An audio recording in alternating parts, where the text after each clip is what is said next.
I get asked all of the time, how do I increase my confidence? I want to feel confident in a relationship. I want to be able to speak my needs. I want to be able to set the boundaries. I want to be able to be strong in myself. So, how can you do that? How can you increase your confidence in relationships?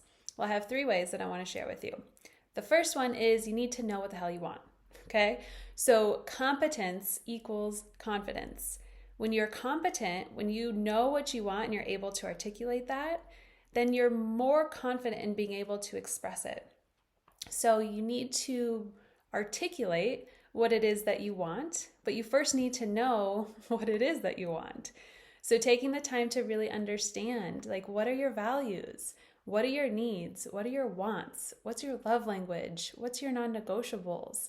Have you taken the time to really understand that for yourself, first and foremost, so that you can understand it within to then be able to ask for it to be met? Because if you don't know, you're going to choke on your words. You're going to look to other people to have them tell you what you should want or what you should need, and you'll flounder. You'll choke on that on the words. The second thing that you can do is really learn how to sit in discomfort. So confident people say the hard thing, right? You have a courage, you have a confidence within to say things that might not be what someone else wants to hear. Obviously from a place of neutrality and a place of respect, but sometimes we need to bring things up to our partner that they might take as something they did wrong, or they might take it offensively, or some way might upset them, right?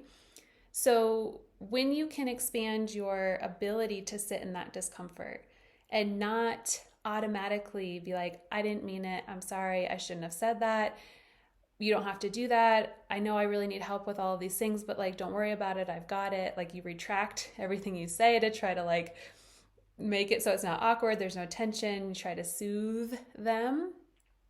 So if you have a tolerance for the discomfort, a bigger tolerance, we call this a window of tolerance, then you're able to say the thing and to sit in the discomfort that it might cause the partner. And as an adult partner, when you're responsible for your feelings and your reactions, and so is your partner. So it's not your job to jump in to try to fix them or make them feel better. It's their responsibility to understand what they're feeling, their responsibility to come to some neutrality around themselves so that they can communicate what they're feeling, and then their responsibility to request what they need from you, or request a difference in the agreement of whatever you're talking about. So some sort of other compromise. So that's all their responsibility.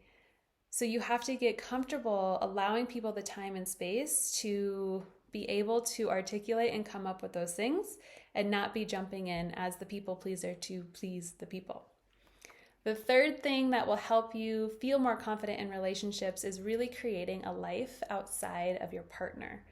So sometimes when you've been in relationships that you haven't had a good model of what a relationship is, maybe you just assume that you're supposed to be kind of like one, what was it? Brad and Angelina, Brangelina, they do everything together, they share a name, That's not a healthy relationship. You want to be your full self coming together with another full self, and you share experiences, you move about the world connected and interdependent, right? There's still dependence, but you're coming together as opposed to enmeshed. So you're not coming in half-baked and not literally half-baked, but half-baked in your independence, coming together and then trying to create this weird morphed side, type of experience. It's not going to work out well. So you having your own independence, feeds the flame of a healthy relationship. It's like that spark that you get to bring, they get to bring, and it creates this beautiful fire together. So getting really clear on what are your hobbies? Who are your people? Who do you like spending time with? Do you have a community that's not just your partner, because that's also a lot of pressure to put on one person to be your all things, to be your best friend, to be your partner, to be your lover, to be your spirituality guide, to be your yoga teacher, whatever they are, right? Diversifying. We used to grow up, or we used to be held in tribes, right? We used to have a lot of people to meet our needs. So taking some of the pressure off of your partner to have to meet all of your needs, and taking pressure off yourself in finding a partner that also has their community of people, their support systems, their best friends that they can go to for support. And of course, those things can overlap, right? You can do some of the hobbies that they like. You could hang out with some of their friends and vice versa. But if